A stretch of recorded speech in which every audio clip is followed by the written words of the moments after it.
One thing that young debaters are constantly asking is, how do I beat a critique? A lot of people are very scared of critiques, but there's a simple way to go about beating the critique, and we're going to talk about it in this 4-part series.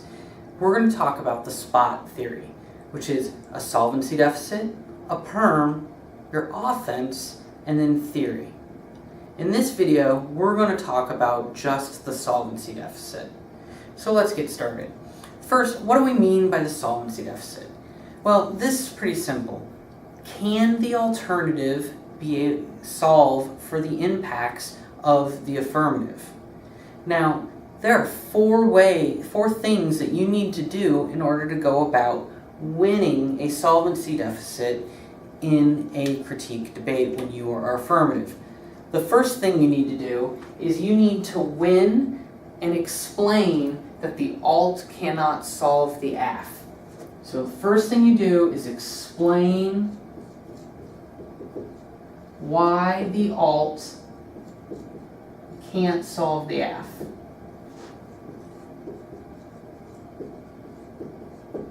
Now, most people are not going to have evidence that's comparative on the question as to whether the affirmative policy action is going to be able to be compatible, or if it's going to not be able to be done in the world of the alternative. So usually what you're going to have to do is you're going to have to explain why the alternative is not doing the policy action and therefore cannot solve for the impacts of the 1AC.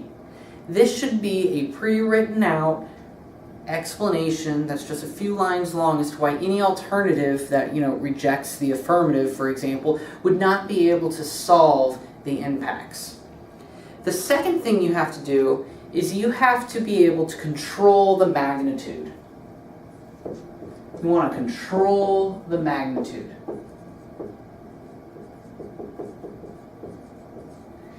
And what I mean by that is I'm talking about the impact calculus that is occurring in the round. So the magnitude of the in-round impacts is what you're talking about. So a lot of times you're going to have two different things that are going to go on. You, as an affirmative, are going to be claiming an extinction impact of some sort, whether it be from biodiversity, global warming, a nuclear war, whatever it is, you have an extinction impact in your policy 1AC. Now, there are two types of impact levels that most critiques have when you are debating them. The first is going to be a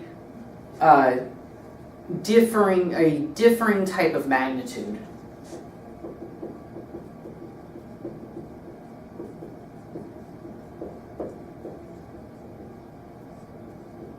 And what I mean by this is that these are impacts that we're going to be talking about, like ethics, no value to life.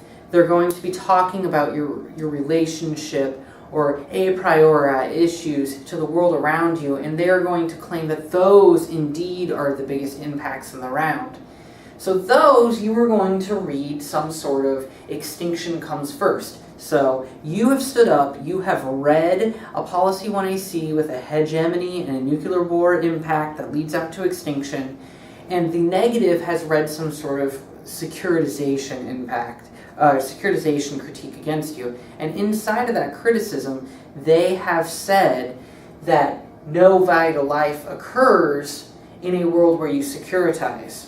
You, as the affirmative in the 2AC, would answer that differing type of magnitude, i.e. the no value to life claim, by reading an extinction comes first piece of evidence. You are going to try to win and argue that extinction, or your impact from the 1AC, is the a priori issue and the biggest issue. The second kind of impact that's going to occur often in critiques is an extinction impact. But when they make that extinction impact, what you need to do is control the time frame. You need to control the time frame of that. Because when you can control the time frame, then you are able to explain why they're nebulous, ivory tower, sort of extinction impact that they're reading on something like maybe the CAP-K is not really time sensitive or time specific. That's when you start spinning the story about why your 1AC impacts are indeed not only time sensitive, but they're going to occur sooner than their nebulous impact and very quickly. This is a standard impact calculus that you're going to have to do in order to control the magnitude against a critique team. The third thing you are going to have to do is answer epistemological questions.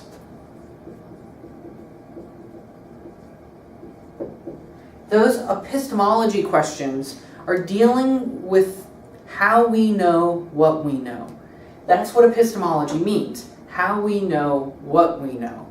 And so what their argument is that the lens or the method, the way you try to understand the world is in fact an inaccurate one. And so what you need to do here is you need to say, my 1AC uses an economic understanding. It says that countries go to war because of economic reasons and that the plan is rooted in economic incentives to make something occur. Therefore, it's an economic understanding that makes our theory and our impacts correct. If you can control the impacts and control your solvency by saying that the theory that was used to create those claims in the story you are telling in your 1AC, then you can control the epistemology question.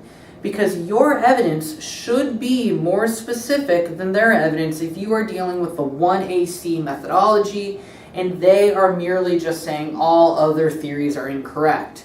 That should give you the ability to control the epistemology question, answer it, and then they will no longer be able to use your knowledge production is bad arguments as reasons to mitigate or de-amplify the probability of your impact. Because ultimately that's what their epistemology arguments are trying to do. They are ultimately trying to lower the probability of your impacts by making your epistemology as flawed arguments. You answer this by saying, no, our epistemology is indeed accurate. The last thing you need to do is deal with whether debate leaves the room or not.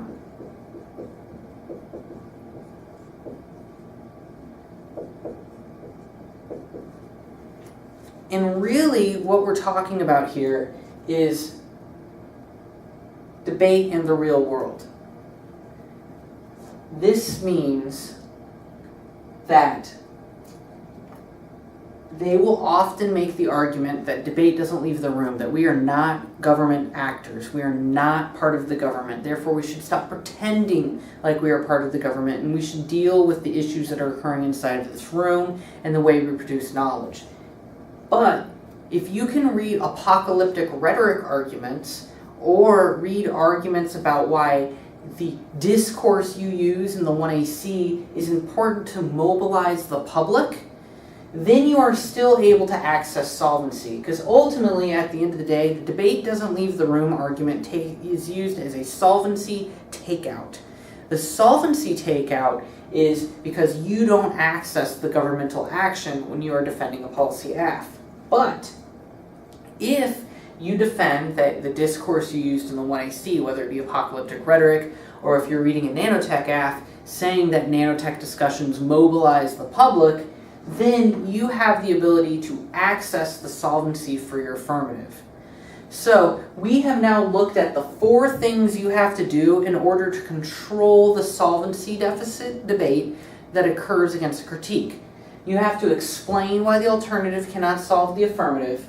You have to control the magnitude of the debate, whether that be just arguing that extinction comes first or explaining the time frame of your impact occurs before theirs. Then you have to control whether your method that is used in the 1AC is an accurate one. And then lastly, you have to be able to defend against arguments that say you do not solve because debate does not leave the room. The next video, we'll talk about the permutation and some tricks that you can use with the permutation.